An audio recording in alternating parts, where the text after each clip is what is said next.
Hi, welcome to my channel. We are going to be talking about housekeepers and nannies, and I think this is a very integral part of our daily living, whether you're a mom or you're not a mom. But just in case you are seeing this face or coming on this channel for the first time, my name is Chinyere. I am a mom. I have 3 beautiful girls and I live in Lagos, Nigeria. I have a help and then I also have a nanny stroke extra help that comes and goes from my house. So I'm going to give you guys like a backstory, how I get things done, the extra help I'm able to get, to run you guys through before I share tips on how I think that we can manage housekeepers or nannies. But then I also want this video to be very engaging, so I also need you to leave me comments, share with me things that you have done, if you've had help, if you had a nanny, how long, if you've let go of any of them, what did you learn, what would you not do again. Just share with me in the comments below. Let this video be very engaging, and if you are not subscribed, please make sure that you subscribe right now. I have 3 children and I've had someone live with me, a living help, for quite a while. She came when my first daughter was about 2 or so, so she's been with me for quite a while. She's practically my child at this point. She's going to be done with secondary school in next year. So when she got here, we realized that she didn't know as much as she should with the class that she was in way back in the village. So when she got here, I took that bold step, and she had to take that bold step to start in classes way below what she was doing in the school that she was in the village. So we make sure that we started her based on what she knew, and now she's in SS2. So just because I've gotten a couple of comments on some of my videos telling me that she's too young, she's not as young as a lot of you think she is. They did an assessment and said, what, I think she should start from this class, and I was like, yes, it's fine, let her start from there. So I'm happy for her, with how far she has come. So she's been living with me for a couple of years, and it's not a paid job. She goes to school. I had to take into consideration that she was going to school, she had to read, she had to get her assignments done. And if you've been watching my channel for a while, if you've been watching my previous videos, you would see that a lot of times I would do like clean with me videos. That's because I was actually cleaning. But you don't get that kind of content from me right now because I had to get extra help. I never let her do all the work in the house. So knowing that she goes to school, she has homework to do, she has just schoolwork alone is a lot of load. So I had to really take that into consideration. If you've been riding with me for so long, you know that I was bathing my children myself every single night. Their dad would bath them in the morning, I'll bath them at night, and that was because I was trying to really ease her of the workload that she had. But then I have a bad back. Like, I've had back pain for so long since I had a cesarean section, and my mom would always keep on telling me, let her bath them. What I'm just trying to say is that we were basically splitting the housework, okay? And it was going on for so long. I was getting so tired, I wasn't able to do as much. I realized that I needed to give her some more time. She needed some more time for herself, so I had to get extra help. I employed someone, so basically she does like the work of a nanny stroke a housekeeper, and so yeah, and that is a paid job. She's been working with me since the beginning of this year. I think she started with me in February. A lot of people are not lucky when it comes to housekeepers or nannies, but I would like to say that I am one of the lucky few with my living help, and then with the lady that I just recently got that works with us. Now the good thing was that I knew her before. She was making my children's hair, but she needed something a lot more constant, something that would bring her like a regular flow of income. She doesn't live with me, she comes from home, but then she works in my house, and then she also makes my children's hair, and I pay her for getting their hair done as well. So she is like she earns money both ways, as a housekeeper stroke nanny, and also getting the girls' hair done. She doesn't come weekends, so she's able to do her hairdressing work, go to people's houses and make their hair, and I like that for her. So I'm going to share 5 things that I think are necessary or that are important, based a lot of them based on experience, and I want you guys to also share yours with me in the comments. So the very first thing I would say is that when you have housekeepers or nannies, make sure that you double check on things that they have done. Now I know that the dynamics might be different for different mothers or different women. Some women work and then they are always out of the house in the morning and maybe get back at night. We have stay-home moms, and then we have moms who stay home but also work from home. So it's different for everybody, but I'm just saying, as much as you you can. When they work, make sure that you're checking up on the things that they have actually done. Now I think this is important because when you do this, you kind of let them know that your eyes are down and that you are not fully relinquishing the work to them, and so they're able to take that into consideration. They make sure that they do a better job, and that's just how I see it. If they are going to bath your children, once in a while, maybe step in, watch how they bath them. If maybe, for example, they have folded laundry, you know, just go through what they have done, make corrections, you know, and that way they know that you're checking up on the things that they are doing, and they're a lot more careful and a lot more conscious, you know, about the quality of the work that they are putting in. Second thing I would say is, don't be nosy, but try to find out a bit about their personal life. I just really think that their personal lives play a big role in the quality of the work that they give you and how they work. I know that some people might say it's not supposed to, but there are problems, there are issues that you would have as a person that would show up at your place of work, no matter how much you try to suppress or how much you try to just hide it. So once in a while, ask them about their personal lives. If they have husbands, ask them, oh, how is your husband, how is home, I hope you have food, you know, just throw out those questions. And like I said, I'm saying this based on personal experience. I don't know if this will work for you. I don't know if maybe you've done it before and you've had a bad experience, but I'm just sharing, and I hope that somehow it helps someone. So I feel like it shows that you care about them, and you should actually care about them because they are taking care of your home, and home is where everything happens. Home is where your children live. Home is where you live. Home is it's a very intimate part of our lives, and so I feel like if people are going to come in and go out of your house, you should have a good idea of what their personal lives are like. See, the third thing I would say is watch closely how they treat your children. Now, I'm not saying how they treat your children in your presence. That's for people that have children. When your children do something wrong, watch how they handle the issue. Try and listen in on conversations that you're not supposed to be hearing, if that makes any sense. And I do this a lot because it looks like I'm not hearing, but I'm paying so much attention that I can kind of hear what is going on. In the real sense of it, they feel that you're not listening because you're busy or you're far away, but try to listen in on conversations that they're having with your children.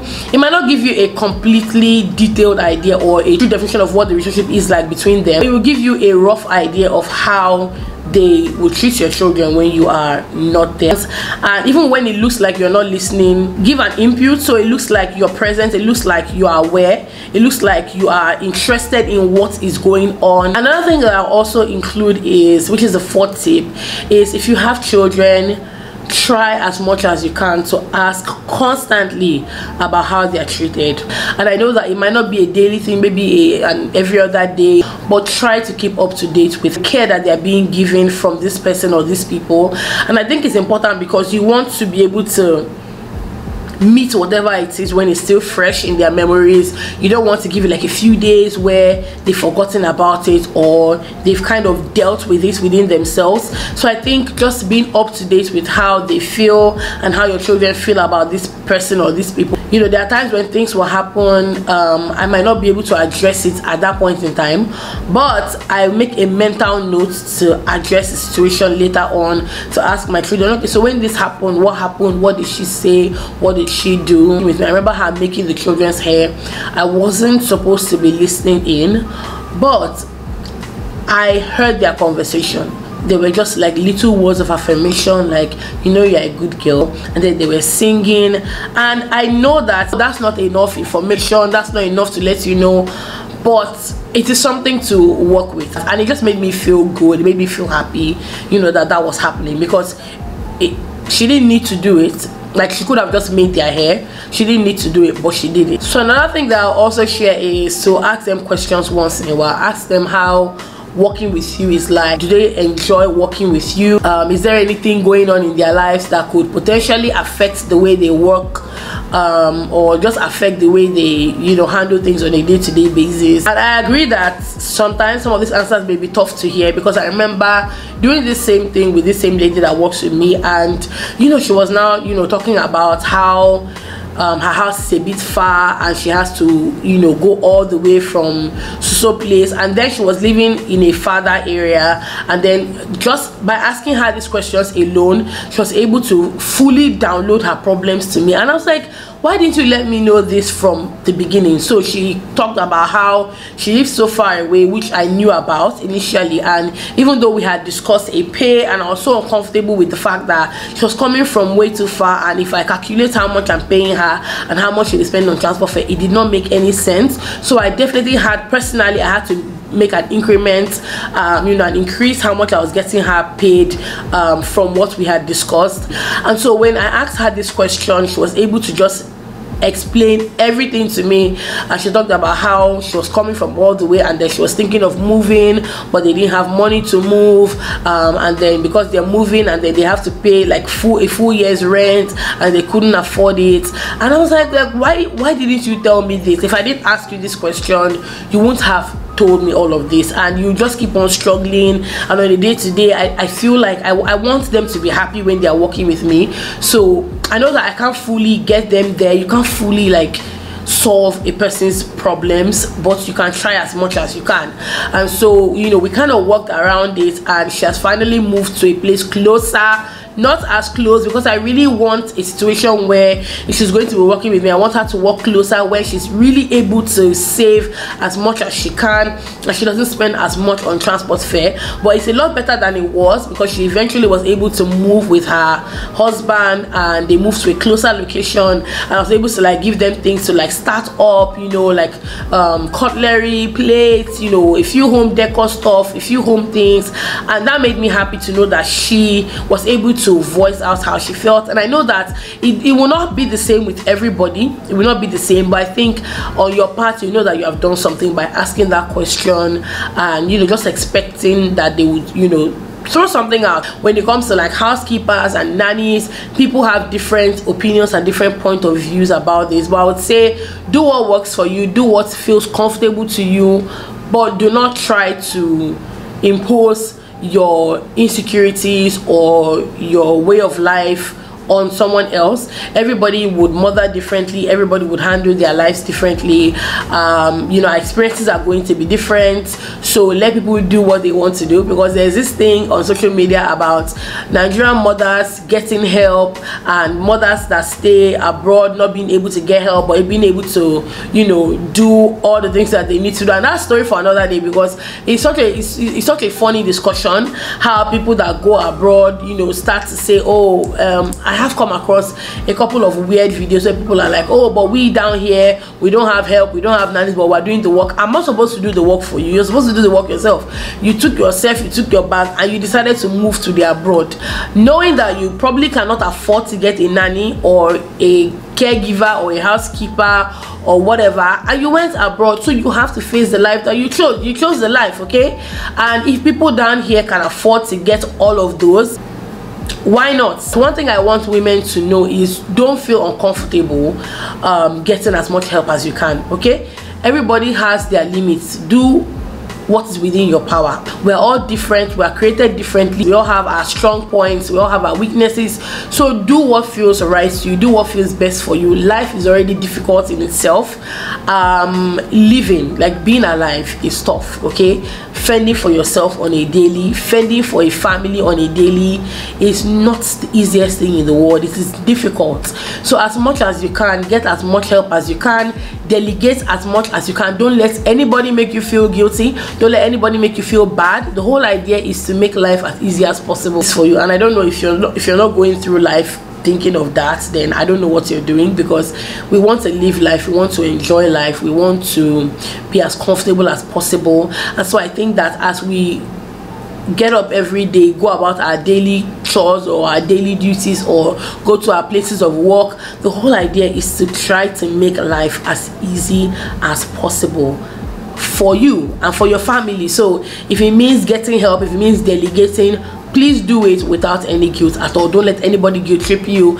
People speak from a place of fear, people speak from a place of just being insecure, people speak from a place of weakness and a place of jealousy, people speak from experience. Don't let that affect the way you live your life. Okay, I hope this video was helpful. Let me know in the comments the things that you have done or things that you have tried to put in place when it comes to, you know, getting housekeepers or nannies. What are the things you do? What are the lessons that you've learned? Because I know some people have had very bad experiences with nannies and with house helps.